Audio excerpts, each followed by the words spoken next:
السلام علیکم سامعین، آپ سن رہے ہیں رفا FM 102.2 سے، رفا انٹرنیشنل یونیورسٹی سے براہ راست، اور میں ہوں ڈاکٹر فضا ماہنور خان۔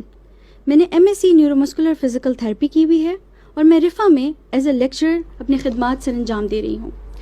سامعین محترم، آج سے ہمارے ایک نئے پروگرام کا آغاز ہو رہا ہے جس کا نام ہے رفا ریہیب ریڈیو شو، جس میں ہم بحالیہ صحت سے تعلق رکھنے والے ماہرین کو مختلف موضوعات پہ بات کرنے کے لیے دعوت دیں گے۔ آج ہمارے ساتھ تشریف رکھتی ہیں ڈاکٹر عروبہ سعید، جنہوں نے پی ایچ ڈی اسکالر ہیں۔ انہوں نے اپنی MSc neuro muscular physical therapy میں کی ہے اور وہ رفا انٹرنیشنل یونیورسٹی میں ایز اسسٹنٹ پروفیسر جاب کر رہی ہیں۔ ان کے ساتھ ہیں ڈاکٹر مصباح غوث، جنہوں نے MSc neuro muscular physical therapy کی ہے اور رفا انٹرنیشنل یونیورسٹی میں ایز اے سینئر لیکچرر اپنی خدمات سر انجام دے رہی ہیں۔ میں آپ کو خوش آمدید کرتی ہوں۔ سامعین محترم، پروگرام فیس بک کے پیج 102.2 پہ براہ راست دیکھا جا سکتا ہے۔ اگر آپ کے پاس انٹرنیٹ کی سہولت موجود ہے تو آپ کامنٹ باکس میں اپنے سوالات ہمارے لیے ڈراپ کر سکتے ہیں۔ آج کا ہمارا موضوع ہے فالج، یعنی کہ اسٹروک۔ میم، اسٹروک پہ آنے سے پہلے میں آپ سے پوچھنا چاہوں گی کہ ایک عام فزیکل تھراپسٹ اور ایک specialised neuromuscular physical therapist میں کیا فرق ہے؟ پہلے تو السلام علیکم and thank you so much کہ آپ اتنا امپورٹنٹ ٹاپک اسٹروک جو ہے وہ ہمارے سامنے لے کر آئیں۔ نیورو مسکولر فزیکل تھراپی اور جو عام فزیکل تھراپسٹ ہیں، ان دونوں میں کافی ڈفرینس ہے۔ نیورو مسکولر فزیکل تھراپی یہ ہماری ریہیبلیٹیشن کی ایک اسپیشلٹی ہے۔ اس میں مختلف جو نیورو ریلیٹڈ امراض ہیں یا ڈیزیزز ہیں ان کی بیسیکلی ریہیبلیٹیشن ہوتی ہے۔ اب اس میں جیسے اسٹروک ہے، جیسے ابھی آپ نے بتایا فالج، جس کو آج ہم لوگ ڈیٹیل میں انشاءاللہ ڈسکس کریں گے۔ اس کے ساتھ ساتھ پارکنسن ڈیزیز ہے، اس کے علاوہ اسپائنل کارڈ انجری کے پیشنٹس ہیں، ان کی مینجمنٹ ہوتی ہے، سیریبرل پیلسی ہے، اسی طرح بچوں میں ڈفرینٹ سنڈرومز ہیں، ان کو ریہیب کے تھرو جو ہے مینیج کیا جاتا ہے۔ ٹرامیٹک برین انجریز ہے، ایکسیڈنٹس کے بعد برین ٹیومرز یا اسپائنل کارڈ انجری کے کچھ ٹیومرز ہیں جس کی وجہ سے پیشنٹ جو ہے وہ ڈسیبل ہو جاتا ہے، تو ان میں جو فنکشنل لمیٹیشنز یا ڈسیبلٹی ان میں آتی ہے ان کو ہم نیورو مسکولر فزیکل تھراپی کے انڈر ڈیل کرتے ہیں۔ جبکہ ایک عام جو فزیکل تھراپسٹ ہے، وہ کسی بھی طرح کی کوئی بھی ڈیزیز ہوگی، جیسے ارتھرائٹس ہے یا بیک پین ہے یا نیک پین ہے یا جیسے اسپرین کے پیشنٹس آ جاتے ہیں، یا نارملی اگر پیشنٹ کو کوئی فنکشنل لمیٹیشن ہے تو جو فزیکل تھراپسٹ ہے وہ اس کو ڈیل کر رہا ہوتا ہے۔ لیکن اگر اسپیسیفکلی نیورو کی بات کی جائے تو جو برین یا اسپائنل کارڈ انجری یا نرو کے پیشنٹس ہوتے ہیں ان کو ہم نیورو مسکولر فزیکل تھراپی کے انڈر ٹریٹ کرتے ہیں۔ بہت شکریہ میم۔ میں آپ سے پوچھنا چاہوں گی کہ ہمارے سامعین کو بتائیے گا کہ فالج ہوتا کیا ہے اور اس کی شرح کیا ہے؟ السلام علیکم، بہت بہت شکریہ ڈاکٹر فضا۔ پہلے تو ہمیں اس امپورٹنٹ ٹاپک پہ، اس موضوع پہ ڈسکس کرنے کے لیے آپ نے ہمیں بلایا۔ اسٹروک، جس کو ہم CVA بھی بولتے ہیں اور عام زبان میں اس کو فالج بھی کہا جاتا ہے، اس پہ بات کرنا یا اس کو ڈسکس کرنا اس لیے ضروری ہے کیونکہ ہماری جنرل پاپولیشن میں ایک تو اس کی پریولنس یا اس کی شرح جو ہے وہ زیادہ ہو رہی ہے، گریجولی بڑھ رہی ہے، اور دوسرا یہ کنسیڈر کیا جاتا ہے کہ ایک دفعہ اگر کسی کو فالج ہو گیا تو بندہ ٹھیک نہیں ہو سکتا۔ تو اس پہ بات کرنا ضروری ہے کہ اگر پیشنٹ کی مینجمنٹ سٹارٹ ہوگی اور اگر پیشنٹ کو اچھی ریہیب دی جائے گی تو پیشنٹ کی ریکوری جو ہے وہ بہت اچھی ہوتی ہے اور پیشنٹ کی معذوری کو ہم کم سے کم کر سکتے ہیں۔ اب سب سے پہلے تو اسٹروک ہے کیا یا فالج کیا ہے؟ فالج بیسکلی برین کے یا دماغ کے کسی حصے کی بلڈ سپلائی یا خون کی سپلائی بند ہو جانے کی وجہ سے برین کے کچھ پارٹ کا فنکشنل نہ رہنا یا کام نہ کر پانا ہوتا ہے۔ اب برین کا جو پارٹ ڈیمیج ہو رہا ہے یا جو پارٹ جہاں پہ نیورونل ڈیتھ ہوئی ہے، وہ برین کا پارٹ باڈی کے جس پارٹ کو کنٹرول کرتا ہے، کیونکہ ہمیں پتہ ہے کہ ہماری پوری باڈی برین کنٹرول کر رہا ہوتا ہے۔ برین کے اگر چھوٹے سے پارٹ کا بھی ڈیمیج ہوگا تو وہ برین کا پارٹ باڈی کے جس پارٹ کو کنٹرول کر رہا ہے وہ اپنا فنکشن نارملی پرفارم نہیں کر پائے گا۔ وہاں پہ پیرالسس بھی آ سکتا ہے، وہاں پہ پیریسس بھی آ سکتا ہے، مطلب اس میں کمزوری بھی آ سکتی ہے اور پورے حصے کا کام نہ کرنا بھی آ سکتا ہے۔ اچھا، اب اس کی پریولنس جو ہے اگر ہم اوور آل بات کریں یا اس کی شرح کی بات کریں تو پوری دنیا میں اس کی پریولنس جو ہے وہ انکریز ہو رہی ہے۔ اگر ہم US کی بات کریں تو اینولی ہر سال اندر 8